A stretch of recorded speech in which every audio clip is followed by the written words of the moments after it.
Guys, this is Rob from Iceboxauto here today. Just going to show you today's install, which is on our 8810 model. This is the stationary stand-up alone screen, which basically comes with this trim here, goes all the way around the back here, and obviously this screen is actually fixed into this frame. So obviously you can't move this down, nor is it motorized, so just bear that in mind there. So obviously you can see this is the, it comes with an 8-inch screen. It's got the original NTG menu on there, which is obviously 4.0.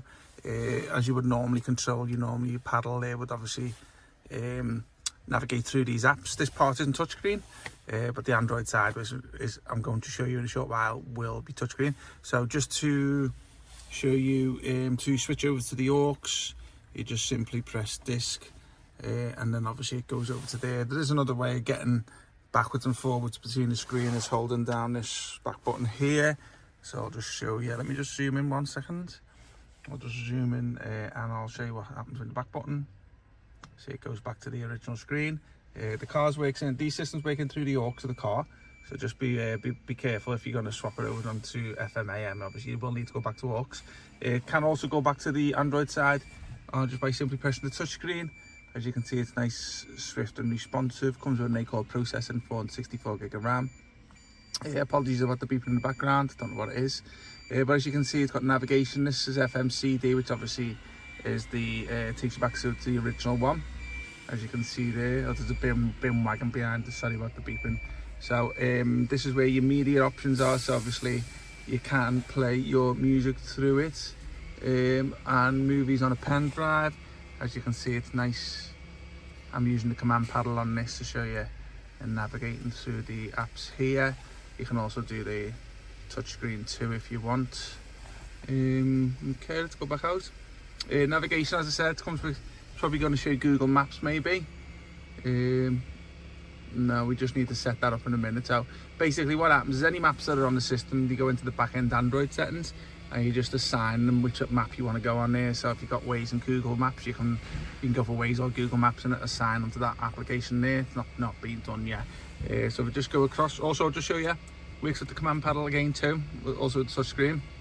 Dashboard is basically just the revs and the speedometer. So if we go back out onto that, browser, internet browser, if you want to go down that route. This Z-Link one is your CarPlay or the Android Auto app. As you can see, I've pre-tuned it today onto my Apple phone, so it's showing you the CarPlay that's on there. Again, you can use the command paddle as well as being able to operate it through the likes of Siri or Google Maps if you're an Android user. So you can verbally speak to it when you're driving. If you want to go back out to the original one of the car, just basically go to this one here. I'll take you back onto there.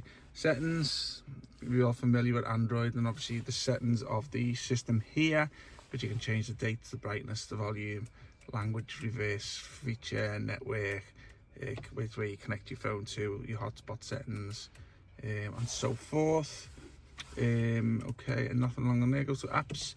So this is where all your apps go into. These are obviously some are on the home page of the Android, and some are also just on there as like YouTube Music and stuff like that. Now a little tip for you is to make sure your apps are always up to date.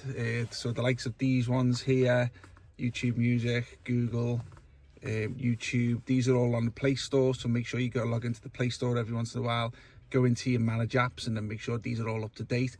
Only reason being, if they start getting a little bit outdated, they can cause the screen to freeze or well, the screen to go black even. So it's only reason being, there's some apps that they're trying to start in the background, and if they can't do it because it's an older version, you might even find that the system comes up a black screen.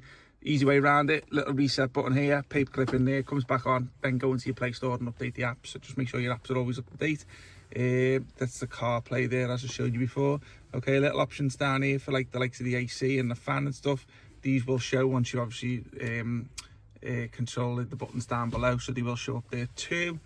Okay, I think that's pretty much it, guys. Not that long, 5-minute video. We have fitted a rear camera on here today, but as I say, I'm not going to show you that because the engineer's just finishing it off. So I hope you liked the video, and give us a shout if you need us. We'll put our details down below in the description and the link to where to purchase from.